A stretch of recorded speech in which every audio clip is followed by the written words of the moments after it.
All right. Welcome on in NYMD Podcast. Your host, Kevin Hurt, Brian Sherrard. That's not how it's supposed to work, man. And did we do a couple of test runs of this? Just a couple. Did you hear anything? No. That's what I was saying. I didn't hear anything either. That was the problem. I don't know. Well, suddenly, all of a sudden, it's not playing. That's okay. We'll figure it out next week. Man, I tell you, live TV is insane. Anyway, welcome on in. Kevin Hurt, Brian Sherrard here. Man, it's another Corona week. Yeah. But you know what, though? I had to say, this is the first week I didn't even look at TV. I mean, as far as any coverage about the virus or anything going on here, or nationwide or any place else, honestly. Yeah. So, what about you? Yeah, I'm to the point. I can't. I told you I don't do the press briefings anymore. I don't watch a lot of news. I just get news from my wife, man. I can't do it, man. I can't do it. Can't do it. So. Yeah, I'm officially like out of it as far as let me adjust my camera here. There we go.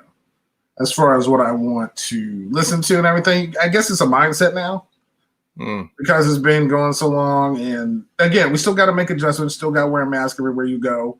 You know, you wake up at your normal time at 4 to go shopping at 5. So stuff like that. While the rest of us, struggle to try to get up at 7 at any day on any day of the week. Hey man, I've been up for almost 7 hours already, man. Yeah, exactly. That's why you were fine when we were doing a podcast at like 6 a.m. recording it. You're like, yo, heard what's going on? I'm like, welcome to that. You're all energetic. You only drink tea. You don't even drink coffee, right? Nah, tea. So yeah, you got tea and you're just straight like, yeah, let's go. And I'm like, where are we going? Like, calm down. So we finally got the completion of the NFL draft. So we're going to talk about the NFL draft. We're going to talk about Major League Baseball stuff reopening, maybe in certain places. Also, what else are we talking about? Last Dance episode. Last Dance episodes 3 and 4, which were insane. Yeah. I did want to talk a little bit about Nancy Grace because she has a Tiger King special, but maybe we'll save that for another day. Remember Nancy Grace? She was on one of those cable news networks, and she always did some investigative journal or something. Oh wow! Yeah. Most people know Nancy Grace. Anyway, she tried to do some behind the scenes special about Tiger King, but until I get more of that may be for next week. Okay. So let's start off with NFL draft, and then we'll go on from there, man. So we'll start out with our own personal teams, and we'll start off alphabetically. So, how do you think what grade or how do you feel your Ravens did in the draft, man? I mean, from all accounts, the Ravens did well. I've been listening to a lot of the so-called experts talk about the draft, and a lot of people are saying that the draft was good. Good morning, Doc. But yeah, so basically the Ravens got the linebacker that they desperately needed. They got another linebacker in the 3rd round. That's right. She don't wake up early. She just don't sleep well. That's all it is with that. So as far as I know, I'm sitting here and she's sending stuff to me on IG. It'll be like 3 a.m. I'm like, what do you do all day? I'm like, how are you up at 3 a.m.? I mean, that's what time you wake up, but she's still up. So that doesn't make any sense. But yeah, go ahead. No, man. So I like the linebackers. We picked up Patrick Queen and Malik Harrison. We picked up a running back, J.K. Dobbins, which you had going to the Dolphins in the 1st round. I thought it was great, man. A lot of people are like, why did we draft a running back when we had the best rushing attack in the history of the NFL last year? Well, when you have a guy that's a 1st-round talent coming at you at the end of the 2nd round, I mean, hey, pick them up and you make your strength even stronger. You know what I mean? So I thought that was a great pick. You don't always need to make your weaknesses stronger. You build upon them, but you make your strengths better. Yep. And getting J.K. Dobbins is definitely someone who could catch the ball at the outfield, out of the backfield, and can rush up, up the center. So the thing is, how old is Ingram now? He is 30. 30 or 31, one of the two. All right. So as they usually say for running backs, on the wrong side of 30. And, getting a young stud in there is perfect. Yeah. So I like that. I like the fact that we picked up. No, hey. We do wake up early, Hurt. I mean, I wake up early, but I don't wake up at no 5. Okay? The thing is, I wake up, but I don't get up. That's the whole thing. Yeah. So, but that was good. Yeah, so we got a couple of offensive linemen. We got a couple of receivers I really like. So the only thing I would have liked is if we had got a pass rusher. But other than that, man, I'm cool. Yeah, you got a couple of D tackles. Yep. One from Texas A&M. You got Devin Duvernay as wide receiver from Texas. Yep. So you actually got 4 guys from Texas. So you were Texas heavy. Yeah, we were very Texas heavy, man. In this draft, 2 Ohio States and Michigan. So yeah, but yeah, I mean, I think your team drafted well. It was smart. Patrick Queen, J.K. Dobbins, 2nd round. Like you said, the wide receiver, the defensive back. You did get 2 guards, I think, back-to-back guards. We got the one back-to-back, but we got Tyree Phillips in the 3rd round, and we got I forgot. Yeah, he was 106, and then the one in round 4 was 143. So yeah. But not back to back. But me and you had your picks. Oh yeah. So now, what about your squad? What the Redskins do? Well, I mean, the thing is, when you pick number 2, hopefully you can't go wrong. But luckily for Washington, they got the highest rated player in the draft, so to speak, with Chase Young at number 2, but they didn't have another pick until the 3rd round. So we missed the whole 2nd round. The 3rd round, they picked Antonio Gibson, who's a running back wide receiver. He's just a playmaker from Memphis, which I think is a good pick. But the issue with that is, where are you going to put him? How are you going to use him and utilize his talents?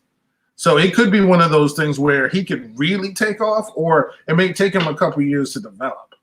So, kind of reaching from them, maybe at the 3rd round, there's a lot of holes that our former general manager, Bruce Allen, left us that we needed to fill. And I don't think at that point we needed him.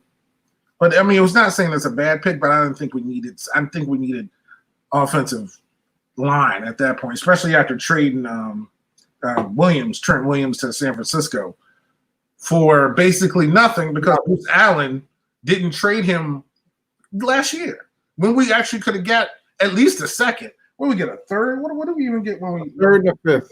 3rd and a 5th, which is garbage. Yeah, for an all-pro tackle. It right. could, like I said, we ain't gonna get a number 1, but getting a number 2 and maybe like a 4 or something. Well, we definitely could have got some good draft picks for him, better than what we did this past one. At this point, you just want him off the team. So we got something for him, but it's still that just kind of rubbed me the wrong way. So after that, we did get an offensive tackle from LSU who has some discipline issues there. So hopefully having the coach that we have now for Ron Rivera, Riverboat Ron, he could, reel him in. Wide receiver from Liberty, a small school wide receiver. And I like the center we got from San Diego State, Keith Ishmael. So all in all, I think because we didn't have as many picks as other teams, I think we did okay. Okay. But, because we have a lot of holes, and we have a lot of. We did sign some good free agents. We signed Randy Moss's son for tight end Thaddeus Moss. Which I think he's good. I think he's gonna make it, because we definitely need some tight end help. Vernon Davis is gone. The boy's gone, who always gets hurt. Yeah, Reed is concussion prone, and I think we finally released him. I love him to death, but wide receivers in Washington don't seem to. Wide receivers, tight ends in Washington don't seem to have long careers like Chris. No. Reed. So except for Vernon Davis, because he played on multiple teams and he's been around for. He's the only healthy guy we had for a while. Man. Yeah. So, but of course, since we're on here, we do need to talk about the Miami Dolphins. So, how do you think they did in their draft? Yeah, I thought they did good, man. I mean, they had 15,000 picks. So You know. No, they didn't have. There was only 227. Oh, my bad. Yeah. But no, I mean, they picked up some offensive. I think it was like 3 offensive linemen. They picked up their quarterback of the future. They got defensive help. They did a lot, and hopefully this is something that's going to help build them for the future, man. But when you have that many picks and you're in rebuild mode, this should really help them out. Dude, I like. Well, of course, the big one was Tua Tagovailoa was their number 1 pick. Everybody was up in there. I know we talked about that last week, but it's good that they got their quarterback. Then they went right after an offensive tackle. I like the cornerback they got from Auburn. Then the next round 2, another offensive lineman, a D tackle, safety. I mean, they filled in a lot of holes on their team.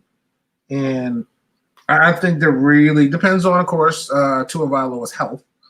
But I really feel like they're going to have, my bold prediction on the Dolphins, even though it seemed like none of them are awake yet, it seemed like. Maybe it's too early for them. But my bold prediction is that this is the last season, at least for the next 3 or 4 years, that they're going to have a losing season. Wow. Because I think after this, especially it depends on, now again, everything depends on Tua's health. If Tua is healthy, the Dolphins will probably, I'd say they go 7-9, something like that. Is that right? 7-9. And then after that, it'll be 9-7, and I think they're going to be a team that's going to be in contention, at least in that division, for years to come. Well, here I'm going to build on that prediction. I don't think they're going to have a losing season this season. I think they're going to I think they're going to go 8-8. I think with what they did in free agency, they signed like 10 free agents. We forget they brought in a lot of help in free agency. They got help coming in with the draft, and they still have a quarterback with loads of experience. You know what I mean? Yeah. Ryan Fitzpatrick, he's been in this league for like 17 years. You know what I mean? He doesn't win the big game, but he can win you some games, as it was shown at the last game of the year when they beat New England. So I think the Dolphins could go 8-8. I do have a bold prediction though. Oh, okay. And I told you this. I told you I had a prediction for you, right? Yeah, you did. Is it about the Dolphins? No, but it's about a team in their division. Patriots. Yes. Okay. My prediction, and I don't know how bold this is, but they will win the AFC North with Jarrett Stidham at QB. AFC East. East, sorry. Yeah. Not my division, yeah. Yeah. I was like, everybody thinks moved over. Everybody thinks it's going to be a down year for the Patriots, man. Look, my man Bill, he had his dog making picks this draft. Yeah. He didn't pick a QB in the draft. That was so freaking hilarious. I don't know why I was cracking up when that happened. It just because it was, they're doing it live, just like we do. We're doing stuff live here, and they just panned to his kitchen, and the dog was right in front of his 2 laptops chilling. That was hilarious, man. Oh, you gotta love Bill for that, man. Yeah, man. But I truly, truly think, man, Bill knows something, man. I think the fact that they didn't pick up a QB says a lot. I think he has a lot of confidence in Jarrett Stidham. I think in the preseason, even though it was the preseason, he played well. I think they're fine rolling with Stidham, and they're going to win the division. Okay, I mean that's again because they won it forever. I wouldn't think that it's bold. Yeah, that's why I said. But I mean, it's still. Put it this way: the time's not going to be there. But Vegas does have Bill Belichick as the leading candidate at Coach of the Year. No, okay. So I mean, it could be a reason. So you could be just right there with where Vegas has their odds at, man. Yeah. So that could definitely happen. Okay. But yeah. So hey, if they're not first, they could be second. It could be they're not going to have a bad year. Meaning they could still go 11-5 or 10-6 or something. I thought you were going to say if they're not first, they're last. Yeah, I was thinking about that. But in NFL is different because you can make the playoffs at number 2. So yeah, no, I was thinking. Speaking of Ricky Bobby, segue real quick. So NASCAR is coming back. It's live. It's gonna be in living color. I think they're gonna stay in the state of North Carolina though. Yeah. Wait a minute, real quick, before you go into NASCAR, because I thought you were going somewhere else with this. Did you see what Will Ferrell did? Yes. Why do you keep calling him Pharrell? Wolf, how do you say his name? Will Ferrell. Will Ferrell. Dude, that was hilarious, man. Yeah, well, first of all, they were introducing Greg Olson. Yeah. And he just comes on there, and you gotta love him, man. Yeah, but he was coming on as Greg Olson, though. Yeah, I know. It's like Greg Olson, and it's him. Yeah. And he's just like, hey guys, like I drew some plays. He had a playbook. He's like, I don't block. So he's like, Russell, we don't max protect here. I don't max protect. He's like, by the way, coach, I don't play special teams. No, I don't care if all 52 guys are hurt. I'm not playing special teams. Oh man, that was hilarious. That's why that's my boy, man. Everybody's getting in on those Zoom meetings, right? So yeah, it makes sense. But yeah, that was freaking hilarious. Yeah. But what were you saying about NASCAR, Hurt? Well, NASCAR's going to start racing next week, I believe. Wow, it's next week. Wow, I think in not Talladega, wherever it is in North Carolina. I think they're gonna have like 3 races a week. Oh wow, okay, something like that to try to keep up with the schedule that they had in the States. So my first question is, what do you think about a sport being live, even though I know it's NASCAR and it's not going to be? I don't know if fans are going to be let in because they don't need fans. People are watching these iRaces at like 1.5 million people a clip. So having these real races with nobody there, I don't think is going to affect anything. But how do you feel about something coming back live like that? One of the big sports. Let me tell you something. I'm so down. I don't care what. I was really thinking you're going to say, let me tell you something, brother. Like, I really thought you were going to down. Let me tell you something, brother. I don't care what sports come back. You hear me, brother? I want to see people competing. I just want to see sports, man. I don't care what it is. Basically. No, I'm serious, though. I don't care if volleyball came back. I don't care. Cricket, rugby. Dude, I'm watching. I don't care. Dude, I need something, man. Quidditch. Yeah, Quidditch. Marble racing, I don't care. Just bring me live competition, please, man. So yes, I shouldn't say I never watch NASCAR. The only time I watch NASCAR is occasionally I will watch the Daytona 500. Other than that, I don't watch NASCAR. But you know what? When they come live, I will be watching. Because there ain't nothing else to watch right now. You know me, I was the kid growing up, I watched everything. Yeah. And I was watching Daytona when Dale Earnhardt, unfortunately, lost his life in that crash. And I still remember watching it. I'm like, it didn't look like, as many times as you see a car crash in NASCAR. It didn't look at all. He basically just ran into the wall, and that was it. But, it's wow. I used to watch a lot. I actually used to own a NASCAR racing game on, I believe it was PlayStation. I'm not sure, which was kind of fun. I mean, you sit here, your wheels start getting down. You got going for wheel changes. You got, it was kind of cool. And again, I respect like watching hockey because I can't skate, but I respect anything that I can't do. Even though I love driving, I drive long distances a lot. Going around in a circle over 100 miles an hour with other cars who are not practicing social distancing on the track, okay? And you're blind in a lot of space, so you're just going straight. You really can't, you're restricted. So your head is just straight. You have someone called a spotter who's telling you, oh, you got room to go up, down, left, or right. You know what I mean? And you're going 100 for 500 miles. Like, the determination, the perseverance, everything, just the mental aptitude to go through that. Like, I've always just respected that. I mean, now, again, there's not a lot of us in NASCAR, but I still respect the spectacle and the, the performance behind it. Because those dudes, those dudes are still, they're in shape. You know, they gotta be, well, especially for IndyCar, you gotta be a certain size and a certain weight. So I mean, I respect that, man. And again, it's your life is on the line too. You know, one crash, it could be in it's I'm definitely gonna watch it.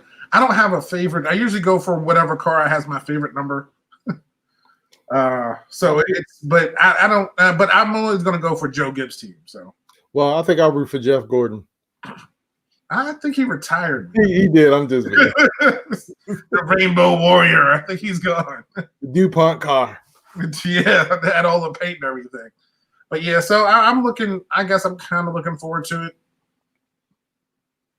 So, because again, it's something and it's live, and UFC is coming back as well. I'm not sure what state or what venue they're coming back in, but they've been trying to find private islands. They've been trying to find, yes, Dana White has been trying to get UFC live since all this started. So and I know they do have a card coming back. I haven't found it yet, but they do have a couple fights this month.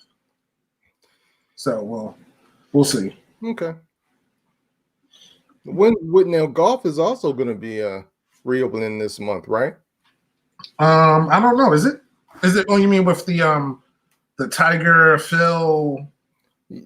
Yeah, I think we do have some golf event coming up. Oh, if it's on, I'm watching. At this point, I would watch a Mayweather fight. Like I would take anything. And you know me, I'm not a Mayweather fan. I'm not a fan of his boxing. I'm not a fan of his prowess. Again, he's good at what he does, but his boxing is boring. But if he was on now, I'd watch it. I was watching Mike go after somebody the other day just practicing. He still scares me. The only person named Mike that scares me. I don't care about Jordan, Jackson. Tyson is the dude that scares me. Mike could try to dunk on me and diss me and, you know, call me on gamble, take all my money. I don't care. Tyson, that dude is, when you're fighting him, you're so close to Bolivian. But you're talking about Mike. I mean, all you have to do is not shake his hand when you meet him. And dude, I don't know if you want to see that, Mike. What? Somebody didn't shake his hand? You don't get it? No. Mike Tyson. Yeah, I'm gonna say. I'm sorry, Michael Jordan. Michael Jordan. Oh. Now I get it. But yeah, before I was like, Mike Tyson, really? I forgot both of them are named Mike. Yeah, I didn't. So I was like, I'm afraid of one and not the other. But yeah, no, the other Mike will definitely still try to play you. But speaking of playing you, episodes 3 and 4 this week of Last Dance came on ESPN. It was very Rodman centric. Yeah. Dude. Well, first of all, especially episode 3. So give me your thoughts, man. Yeah, but first of all, let me just say I didn't really want to watch this documentary at first because I felt like I kind of knew the story. But man, this thing is great. Boy, was I wrong, man. This thing is great. I can't. And it is weird. Like I know a lot of this stuff, but it's like they leave you off with the cliffhanger. Like I don't know what's gonna happen, but I know it's gonna happen. But I still can't wait to see it, man. But the Rodman stuff, man. You know what? Honestly, I came away after episode 3, I came away with a greater appreciation for Phil Jackson, man, because I'm like, okay, you know how you hear it all the time, man. How you hear this stuff all the time? Yeah, well, Phil had Mike and Kobe and Shaq and Scotty, and people will say, yeah, but he had to coach all those egos, blah blah blah. Dude, now I believe it. You weren't behind that whole. Because I always gave him credit for that because you have to, because no one else won with those people except him, meaning championships. Yeah, I understand, but I always thought it was harder to coach with lesser talent than it is with huge personalities. Now I'm not so sure, man, because what Phil had to deal with, man, I mean, he had to deal with the personalities of Mike and his ego and Scotty and Dennis Rodman. And the freaking GM, you know what I'm saying? All these. Oh my God. Yeah, you remember what you saw in the thing in The Last Dance? Mike wasn't a fan of. He didn't want no damn triangle. Yeah, Yeah. Like, why are you taking the ball at my hands? That's right. like, that's stupid. You know what I mean? Like, he was not he was not a fan of that whole system. So Phil had to put that on him as well. Yeah. This is an interesting question. Has The Last Dance changed your opinion of Michael Jordan? Absolutely not. This is the Michael we all knew. We knew he was a hard worker, was a win at all cost player. We knew he got on his teammates and ran them hard. We knew all that, and we knew he was pretty much a jerk, for trying to get a championship and for the betterment of the team. But he's not an easy person to play with and an easy person to work with. We all knew this. So no, this doesn't change my opinion of him at all. The biggest thing that changed my opinion of Jordan was his Hall of Fame speech when he was dissing everybody. I mean, he flew people in to diss them. Yeah. There's one thing to talk about people. It's another to fly them in and then play them at the Hall of Fame speech. Yeah, that one really kind of did it for me. When he did that, I'm like, oh man, that's not cool. In all honesty, how can I put it? When you're because people will say that he's the greatest of all time. So and he is. Yeah, sure. If you want to say that. He's, I don't know, like a savant, maybe, or I always equip geniuses or people at a certain level. They don't have like a ton of friends. I always look like Daniel Day-Lewis, right? He was one of my favorite actors, but he's a method actor. When he gets in that role, he's, Bill Cunning, from, Gangs of New York. Like he takes his work home with him. He takes his work, and MJ never seemed to, even when his competitiveness, his will to win never turned off. It never took a day off. Like if you beat him in something, whatever, he would probably not talk to you for a week. That's just how he was.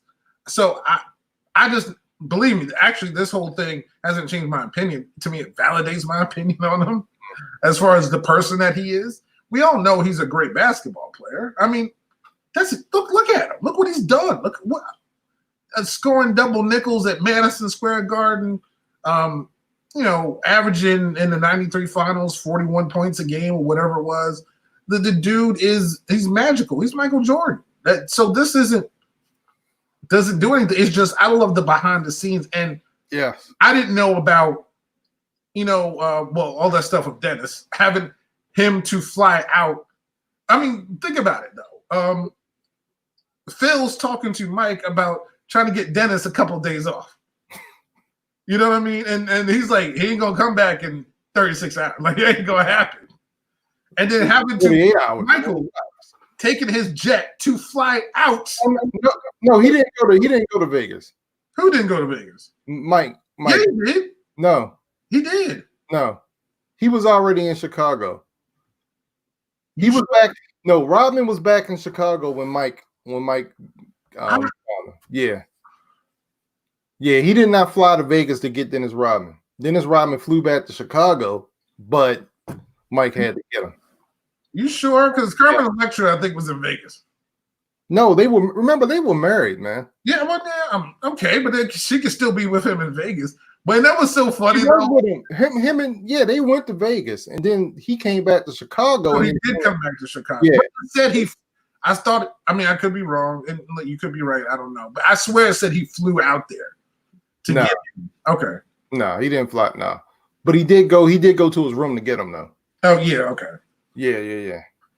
Yeah, but Carmen Electra hiding behind the couch. That's funny. Did you expect when you started this whole thing? Did you expect to hear or see Carmen Electra? I forgot he dated Madonna. Yeah. Well, I do remember that. I mean, like, because I'm not even thinking about that being part of the story. I remember when it happened. You know what I'm saying? But seeing it as part of a story now just makes it like, yeah, that dude was kind of wow. So Phil had to manage Scotty's ego. Yeah. And we all know that didn't go well when Michael was gone. And not only that, but Scotty was disgruntled too. Yep. Over his contract because he was like the 26th highest paid player. Which is ridiculous. Michael being Michael, Dennis being Dennis, and trying to win some game. And like you said, and Jerry. Yeah, man. I mean, dude, that's crazy. Yeah. I think Phil was only there for what, 9 seasons? Yes, I believe so. Yeah, so and he brought you 6 championships. Man, in the stat, there was, I think we were texting this, but the stat that I couldn't believe was he coached 20 seasons and never had a losing record. Yeah, 20. It was 20. 20, yeah. Because remember, he went to the Lakers. You know, they never lost. Yeah.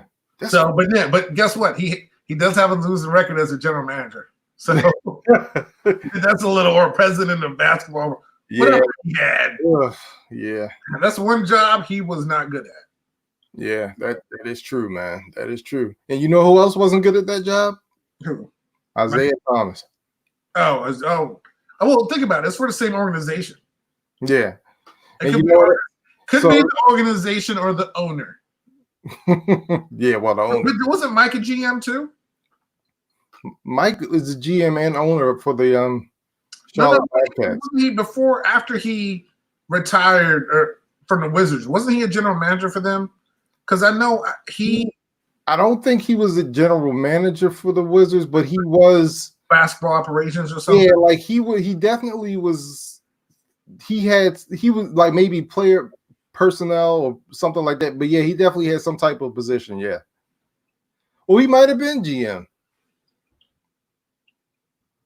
I think he was, because you might be right, because I just remember Juan Dixon drafted that kid, because remember it was the whole Kwame Brown. Yes, so yeah. I think he had a hand in that.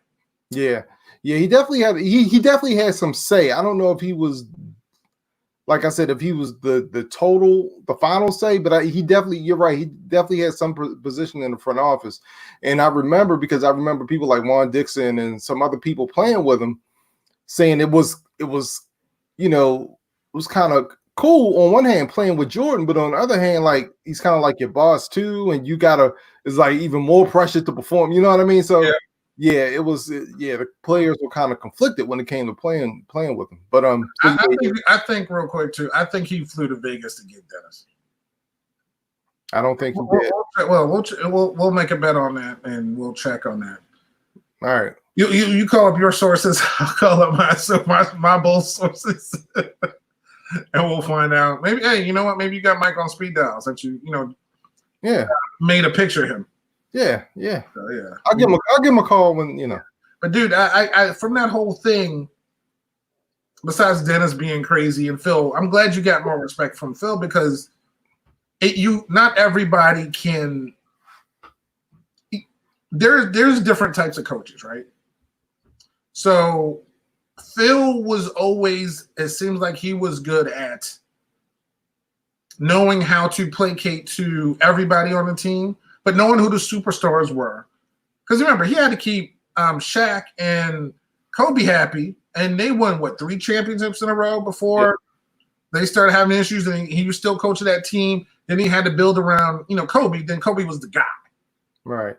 Then they got Pau Gasol and all of them. They won 2 more championships. Remember Lamar Odom was on those teams too? Lamar Odom was on those teams. Yeah, and Meta. I think Meta was on one of those teams. Yeah, Meta. And that dude. Right. I love, I'm a St. John's guy. He's not he doesn't have all his Oreo cookies in a row either. I still haven't forgiven Meta for beating the Terps in the NCAA championship. Stevie franchise's Terps. Still haven't I think it was in the Sweet 16. I'm still mad at that, man. That was a good St. John's team. That was a great St. John's team. I mean, I love that team. Yeah. And from back when he was just Ron Artest. Yeah. But so Phil was always good at managing, but keeping the superstars happy, and then making other people important on the role players, so to speak. Right. Like he was pointing out, I think it was this past one where he was like, "Look, Judd's open." It was not Judd Bushler. It was John Paxson. Yeah, John Paxson's open. Like, pass it to him, and he's like, "All right," and he was hitting all those shots. Yeah, man. so his system and making people feel important, because I still remember that shot Kerr hit when he passed it to Kerr. The one thing that got me, which made me think about LeBron, which was funny. I think it was the Cleveland series. Jordan missed that free throw. He missed the free throw, and they lost the game because of it. Or did they go into overtime? I can't remember. No, he missed a free throw. Yeah. To either lose the game, and then the next game they played Cleveland, went into overtime, and he won on that shot or whatever. Yeah. But I'm like, my God, he missed a free throw, and it wasn't like this big freaking headline on like Sports Illustrated the next day. I didn't even know he missed any free throws his whole life.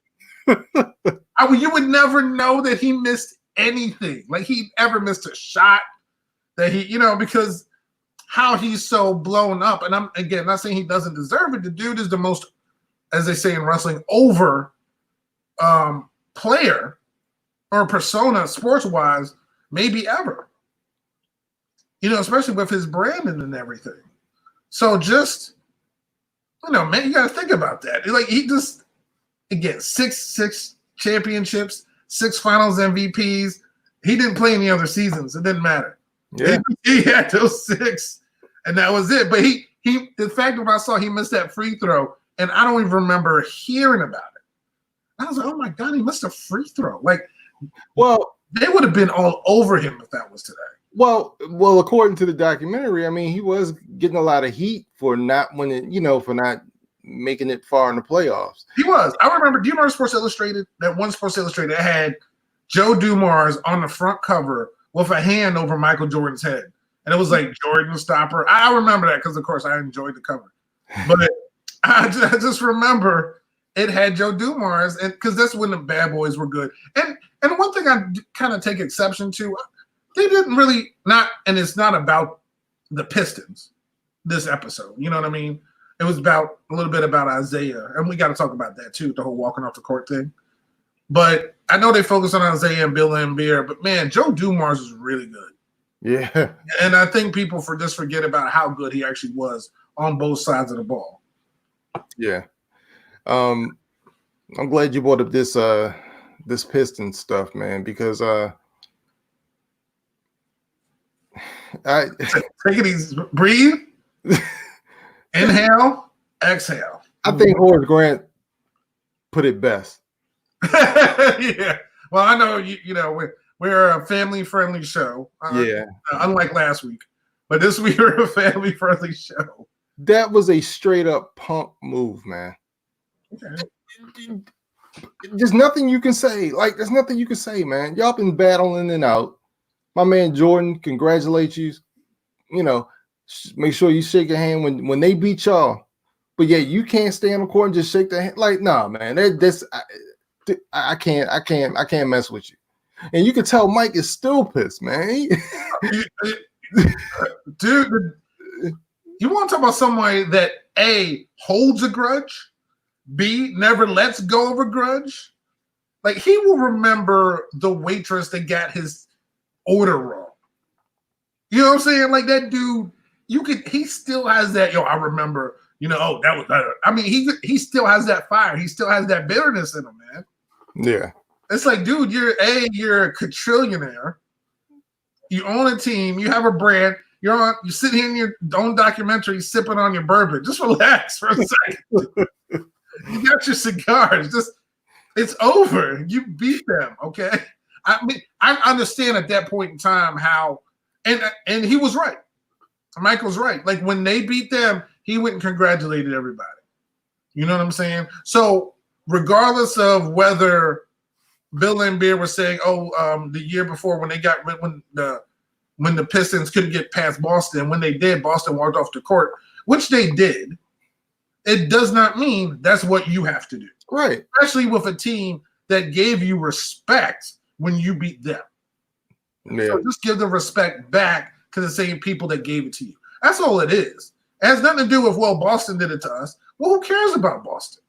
They can be classless if they want to be. You don't have to be classless.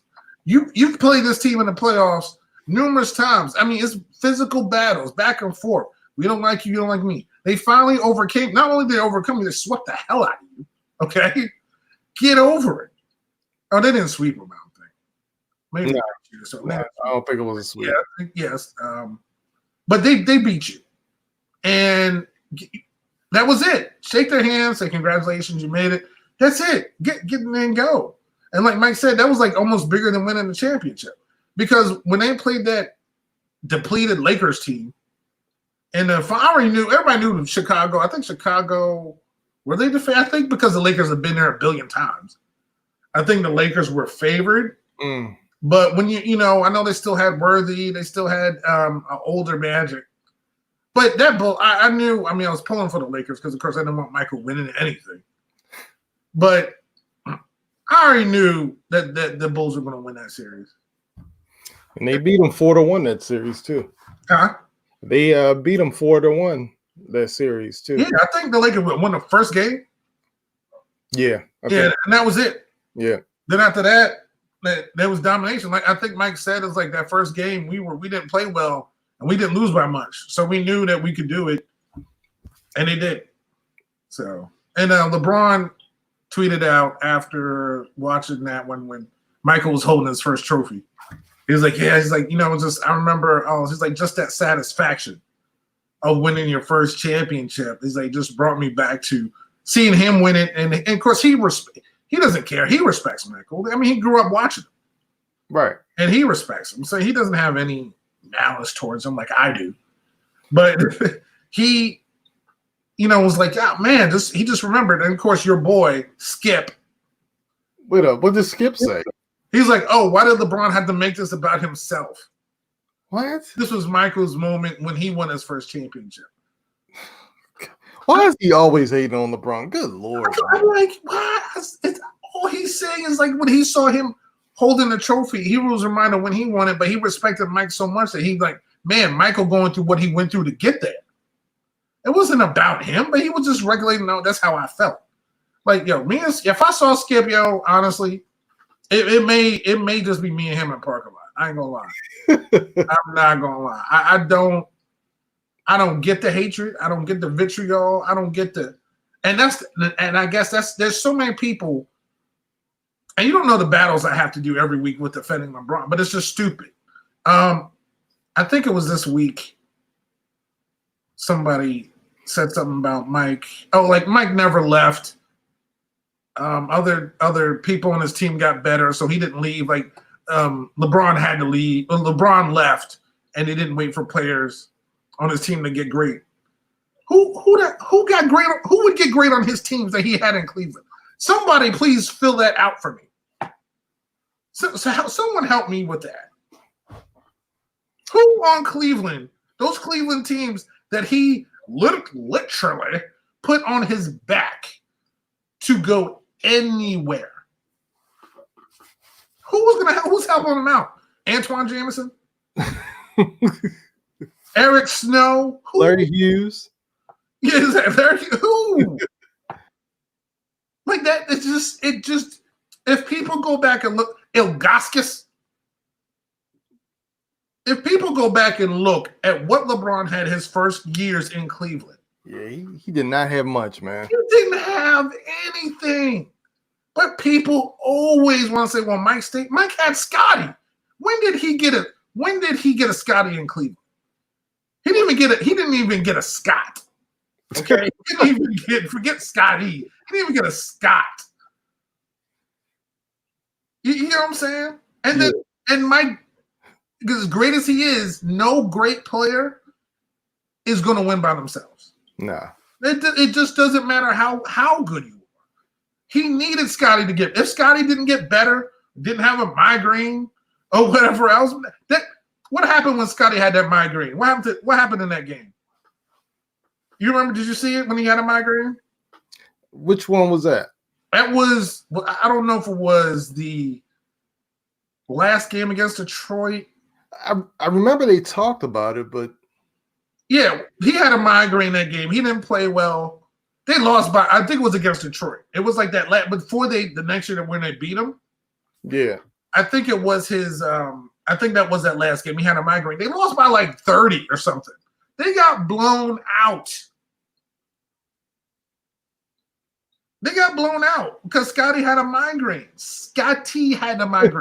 Michael had a migraine. Scotty. But if this was the Cavs team, they would have blamed it on LeBron if they got blown out in the last game, right? Oh goodness! All right, man. Good Lord! You know what I'm saying? Here you go. My whole thing is Michael could be the greatest player of all time. I have no problem with that, but he could never win a championship by himself. Not one player ever can. No, not at all. So everybody needs other people to either step their game up or they have to go someplace else. Some people have the luxury of staying. Some people go someplace to try to win. Remember after Scotty left Chicago, he went to other places to try to win. You know, he's in Portland. He went to Houston. They never won. But he went to other places, and things like that just don't – sometimes they just don't happen. You know, the Dream probably would have won without Clyde on that team, and, of course, the great Sam Cassell. You get what I'm saying? Yeah. So everybody needs, no matter how great someone is, they need someone else there. Yeah, I mean, you can't do it by yourself. You know what I mean? Like you said, I mean, Jordan, he has 6 championships. He wouldn't have won those without Scotty, man. No. He wouldn't have won it without Paxson hitting shots and Steve Kerr hitting shots, man. So Horace. Yeah, Horace. Horace got better. Yeah. Then once Horace was gone, Rodman was there. Rodman's there. You don't have to play defense as much, right? Because Rodman's there. Rodman shut you down. It's all this. It takes a village to win a championship. That's all I gotta say. Yeah. If you have one good player, you could maybe make it to a final, but you're not going to win it. Just like how LeBron went to that one final, which I still don't know how they made it there. And then, of course, they got swept. With Eric Snow at point guard. Literally, who was on that team? Man. Bobby Sura? I don't even know. That was Langdon. What Cavs team was that? Like you said, I don't know how they got to the final that year, man. And they got creamed, in which they deserved to get creamed because they had nobody on that team. I'm just surprised that they made it. I was like, how did this team make it? Just think about the starting lineups for that team. So, but like I said, it takes a village to win a championship, and Mike had his village. He was the chief of the village. There's no doubt about that. But he had his village, and that's what it takes to win championships. And no matter how great you are, if you don't have your village, whose fault is that? Sometimes you got to leave and go to another village. Well, let me ask you this: were there any other things that stuck out in the documentary?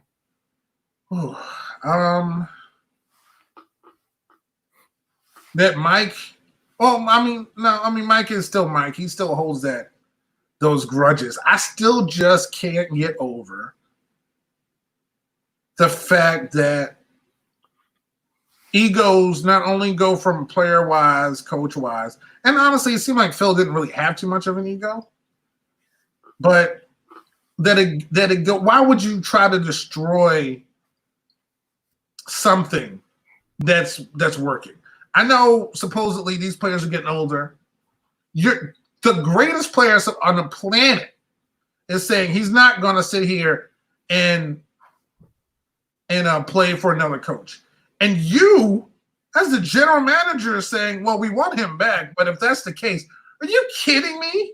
This guy, your ego's that bruised, or you need one that badly that you're going to chase the greatest player in the world away because you want to put in Tim, how petty is that? He invited Tim Floyd and the rest of the coaching staff to his daughter's wedding and didn't invite Phil.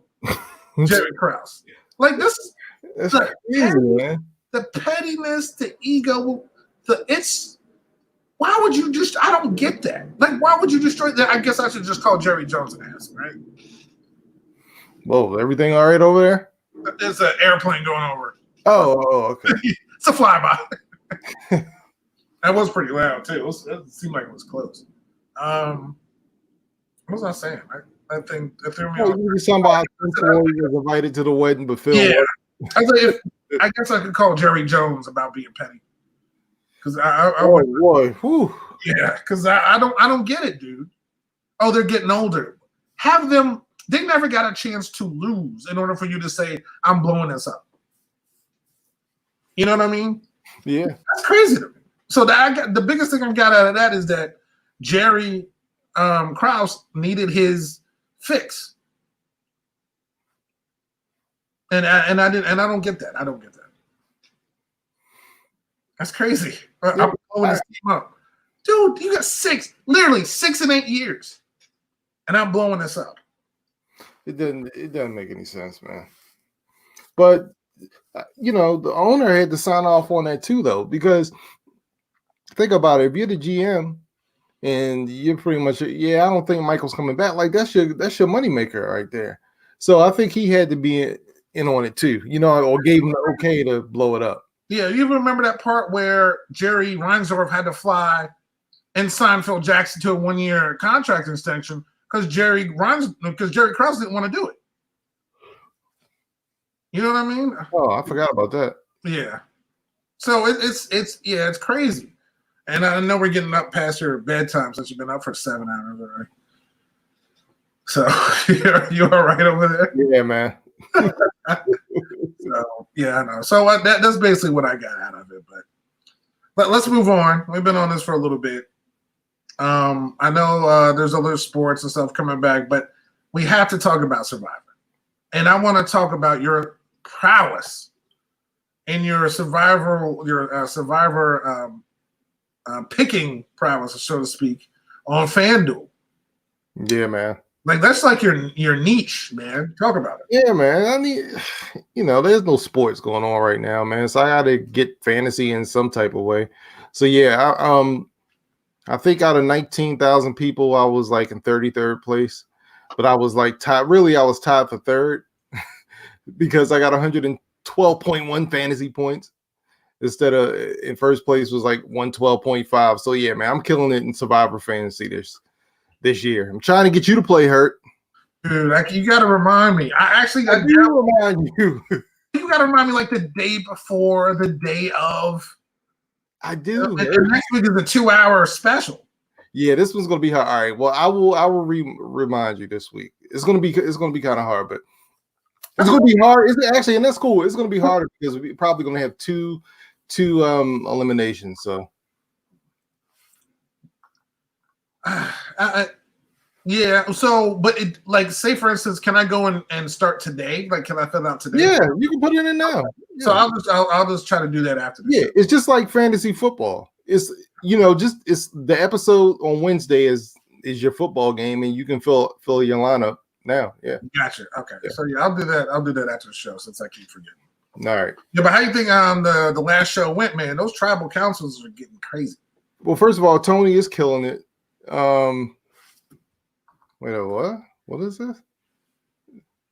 And see, this is exactly why I would vote Dr. Dre out first because her English. This is exactly why. This is exactly why your fire would be extinguished right on the island. The first person. First of all, she wouldn't be good at challenges. Well, that makes two of us then. Yeah, maybe puzzles or something. Yeah, puzzles, fine. Those challenges. Oh, that's what I wanted to talk about too. What's that? Dude, are you losing an immunity challenge for peanut butter and chocolate chip cookies? Okay, disgraceful. Well, I shouldn't say disgraceful. But dude, when you're this close to $2 million, there's absolutely no way. And you have immunity. Like there are people, let's see, it's me and you left. And be like, dude, I'm just gonna go get cookies. Really? I guess it's immunity. I'm saying, especially if you don't have an idol or anything to play. And not only that, but you would want to save your idol as far as you can. I don't You're dropping out for some milk cookies. Right. Michelle, I could kind of understand because she ain't going nowhere. Nick, I can kind of understand him. But yeah. Kim is the one. What are you doing? What are you doing? And she's a challenge beast too. Oh man. I just forget that one. Let's show this one. I would be excellent. I would be the last supervisor. Is that the name of the show, Brian, we're talking about? Supervisor? That's the name of the show. We're talking about a supervisor on CBS, 8 o'clock on Wednesdays. Oh, I thought we were talking about Undercover Boss, not The Last Supervisor. I thought it was called Survivor. See, this is exactly what we had to deal with. I don't think, you know what? I don't want her on the show anymore. She's not allowed on the show. Supervisor. No, man, but look, Tony's killing it right now. Yeah, dude, man, he's in control. Yeah. If I was Jeremy, I probably would have played it because I would have got nervous. And he's like, nah, dude, you're okay. Yeah, Jeremy, I don't know how he keeps getting, man. He's like he has 9 lives in this game, man. I don't know how he keeps doing it, but yeah, I thought he was going to play it. The bigger question is now that he hasn't played it, is he going to give it back to Michelle? Yeah. Well, also, Jeremy isn't playing a good game. He's not playing the best game. Yeah, I mean he's still there. Don't get me wrong. He has not been voted out. Yeah, still there, but he's not in control of anything. No, that's the thing. He's not in control. But what he is doing a good job of, is since day one of this game, he has been on the bottom, and somehow he keeps surviving. That's the name of the game, survival. So he's doing a good. He has enough relationships, and he has a great social game that's keeping him in the game, even though he's the number one target. Well, now Tony is. Yep. Tony's definitely the number one target. Yeah, but yeah, man. So I give him credit, but he's not playing his best game, but he is surviving. Tony is killing it. But you know who's playing a horrible game, man? And I'm just done with this guy. I don't like him anyway. And that's Ben, man. Like he's playing a terrible game. Like I don't understand this dude. You're not even talking to Jeremy. Yeah, and one of the rules of Survivor is if somebody wants to talk, just talk. Even if you don't want to work with them, just give them the illusion of some type of alliance. You know what I mean? But don't just go, oh, man, I ain't talking to you. Because you know what's going to happen? If you do get to the end, no one's going to vote for you. No. Jeremy's not the only one that he's done this to. He did it to Adam. Jeremy, definitely not. If say Jeremy gets voted off as in the council or whatever. Right, Jeremy's not he's not going to vote for you to be the last supervisor. Exactly. Because Ben hasn't done anything. No, like there's survive. It depends on the mood. Like you said, coming up is going to be pivotal. Here we go. It's going to be pivotal to who actually makes it. Yeah. You know who actually, because you said you told me last night, which I want you to expand upon this, that whoever gets voted off next, you can tell who's going to win, right? Yeah. So there's 7 people left in the game. Basically, it's 5 against 2 right now. You have Tony and Sarah. They're the only true alliance in the game, right? Yeah. They've been working with each other from day one. Everybody else has been in certain, I wouldn't call them alliances, but voting, as they say on the show, voting blocks, where you'll vote with this person on this vote, but you might not vote with them on the next vote. So the trick with this is you either got to get out Tony or Sarah to break that alliance up, right? But it's going to be hard to do because if it's 5 versus 2, because Tony has an idol, he can, if you vote for Tony, right, and he plays his idol, the idol gun, he stays, right? All right. If you vote, but because he has an idol, he could also play it for Sarah. So if it's 5 against 2 and the 5 vote for Tony, he won't go. Or if it's 5 against 2 and they vote for Sarah, if he picks up on it, he can play his idol for Sarah and Tony still won't go, right? So if Tony gets voted out, he most likely will. I mean, if Tony doesn't get voted out, he most likely will not win because he'll be down the numbers and he's the number one threat. If Sarah gets voted, if Sarah stays, and Tony's still around, if Tony's out and Sarah stays, then she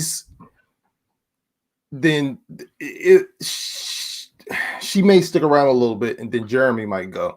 So it's a lot going on, and because it's 5-2, you can't throw votes. In other words, you can't split the vote. If it were 6 versus 2, you could put 3 votes on Tony, 3 votes on Sarah.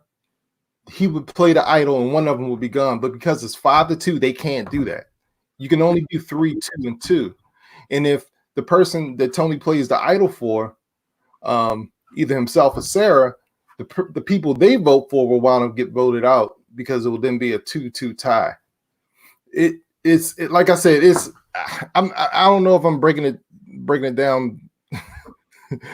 Well, yeah, well, you're talking numbers, so I'm already like halfway out but no, I totally get what you're saying. It depends on who's left. Like if I was okay, I'm gonna ask you this question since you know. If you're Tony, you're in charge, you have an idol, but you also won the immunity from last time, right? So you have immunity. So you weren't gonna get voted out anyway. Sarah could have, but she has an idol or no, she has nothing. All right, so but he could still save her if he wanted to because he has an idol. Right. So just to really quick, I'm gonna give you a recap. It's 7 players left. Tony has an idol, Ben has an idol, and Jeremy has an advantage, 50-50. That's it. Nick has nothing, Michelle has nothing, Denise has nothing. Yeah, okay. Sarah has nothing. Gotcha. So there are 2 idols in play, and then you have the 50-50 in play. Okay. Yeah. That works. All right. I appreciate that breakdown. And real quick, too, it was announced this week on IG, speaking of going back to entertainment, that Erykah Badu and Jill Scott will be battling on IG, like hit for hit. Mm-hmm. So, and last week we had Babyface and Teddy Riley. Okay. On IG. Before that, we had, I think we had, well, one week was Little John and T-Pain. All right. Then it was DJ Premier and the Jizza from Wu-Tang. Oh, okay. And who started it all was Timberland and Swiss Beats started this whole thing. So really? They're the ones that started? Okay. Yeah, they're the ones that started it. So my question to you and, to the listening audience, what 2 people would you want to see go hit for hit on IG? All right. I can't think of anybody. So, and this will never happen. Maybe this will happen in another round. People that are alive now. Well, let me give you my answer. Biggie Tupac. Biggie Tupac. I knew you were gonna go. Dude, that would look. I'm just keeping it real, man. Look, I would love to see Biggie and Tupac go at it on Instagram Live. Dude, how awesome would that be? I can't begin to really think about that, though. Sorry. I know. Look, we're just dreaming, man. Like I said, maybe in another realm somewhere, maybe in a great boombox up in the sky or something. I don't know, man. Great boombox up in the sky. I don't know, man. But dude, I would that would be awesome. But since we can't get Biggie Tupac, I will take an Eminem Kanye battle on IG. Oh, okay. I see that. I like that. That's a good one. Yeah. I would like Puffy, P. Diddy, and Dr. Dre. Oh, wait up. Just gotta think about all the bad boy songs he could use. And Dre, it would be a there we go. That's good. That's a good one. Nas and Jay-Z. Yeah, well, luckily they got over their beef, but that could be personal. I don't know if they could talk. Jay-Z, I don't think Jay-Z would ever do that, though. Honestly. I feel like Jay-Z wouldn't, but I would. P. Diddy and Dr. Dre would be huge. How about a Beyonce Instagram Live? Yeah, you want to talk about something that's never gonna happen. You know what somebody said? Somebody said Lauryn Hill and Erykah Badu. But then someone said, I was like, who's going to wait on IG for 7 hours for Lauryn Hill to show? Can you imagine? Dude, she would it started at 9. She won't show up till 3 a.m.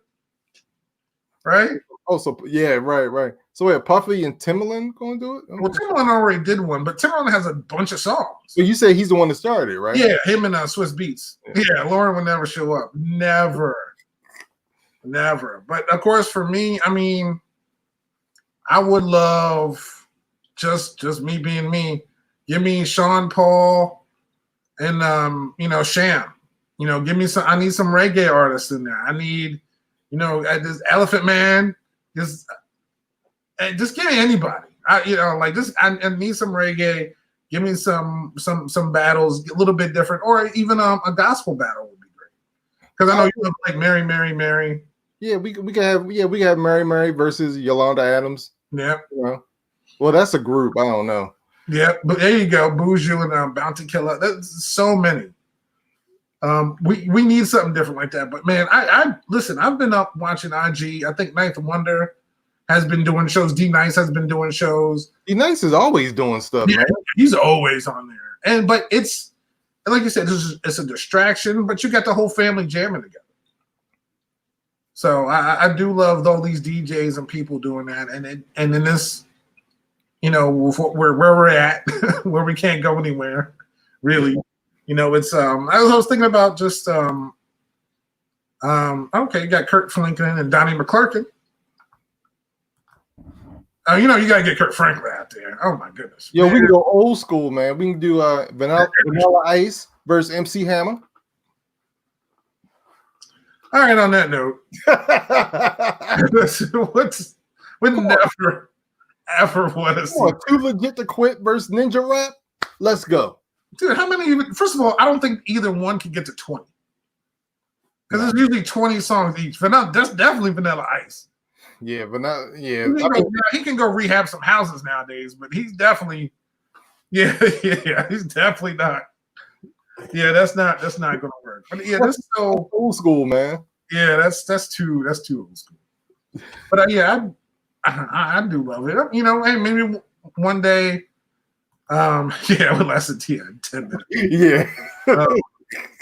But yeah, Teddy Riley and Babyface is huge. More R&B people. Give me New Edition. Put New Edition on there. Boyz II Men versus New Edition. There you go. Hey, boom. Oh my God. You want to talk about that? I'm not the biggest Boyz II Men fan. What? That would be. I don't. They're from Philly. The biggest Boyz II Men fan. No, they're great. I'm not. I can't take away from all the great songs they had. Mama is one of the best songs ever, and then One Sweet Day, and they have so many great songs. Yeah, that's at the end. That's at the end of the repertoire too, man. Good Lord. But New Edition, oh my God, dude, just getting Can You Stand the Rain on there, and just get some Belle Biv DeVoe. That would just be. I don't know. Now I don't know if we could fit them all in the studio together. I don't know how that would work. Maybe Michael Bivins could just do it. So you put Michael Bivins out there. I think that might work. No, you need to get Boyz II Men, ABC, BBD. Okay, first of all, let me put this on here. How many songs are we getting here? What? Total had like one Come on. album that anybody ever knew about. Seriously. No, SWV cool, but Total, nah. Yeah. How about MWV in Vogue, maybe? Bam! I was just gonna say in Vogue. Give me in Vogue. Maybe just because I want to see in Vogue. I don't care. I don't care. Man, oh man. I don't even want to show for Maya. Could always have Maya. Maya versus Sierra. No. What's her name? Who came out around her time? The one in Atlanta. Monica. What's her name? Or Brandy and Brandy versus Monica. Monica. Boom. There you go. I could not think of her name. That would be perfect. Yeah. Yeah, I would like that. So yeah, there's so many. No. What do you mean no? No to who? You're not writing incomplete sentences here. No to Monica. Why? What did she do to you? I don't know why you don't like Monica. I'm gonna let her know you don't like her either. So, but yeah, we'll definitely think some more. It would be cool if you and I had one on IG where we just played our favorite songs that we had if we didn't have copyright issues. Oh yeah. That would be great. But yeah, that little John T-Pain one was hilarious too. So yeah, that is always good. But yeah, thank you everybody for joining in. You have any last comments, man? Well, man, this has been fun, man. Doing these quarantine podcasts, man. Quarantine. Yeah, man. This has been fun, man. I like the new platform, man, and just want to keep it going. I just want to just a reminder, not that anybody needs a reminder, but just everybody stay safe out there and take care of each other, take care of your neighbors, take care of your family. Reach out to those you haven't talked to and talked to in a while, and just stay safe, man. Yeah, everybody stay safe. Thank you very much for tuning in. We're on YouTube now. You can subscribe to us on YouTube at N1MD Podcast, and hopefully give us some likes. We would appreciate it. And of course, the regular audio version of the podcast is on Google Podcasts. We're on Streamer and Stitcher apps at N1MD Podcast.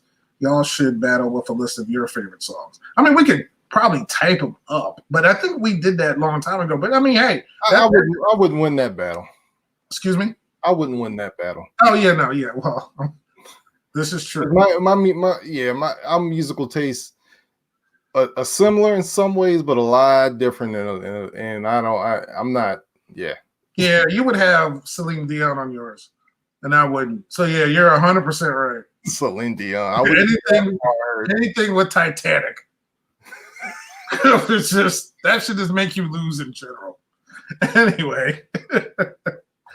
Yeah, we could definitely do that. But yeah, anyway, thank you everybody for tuning in. Again, Stitcher, Speaker apps, Google Podcasts, Spotify, iHeartRadio, Apple Podcasts, everywhere that you find your podcast. That's where N1MD Podcast is.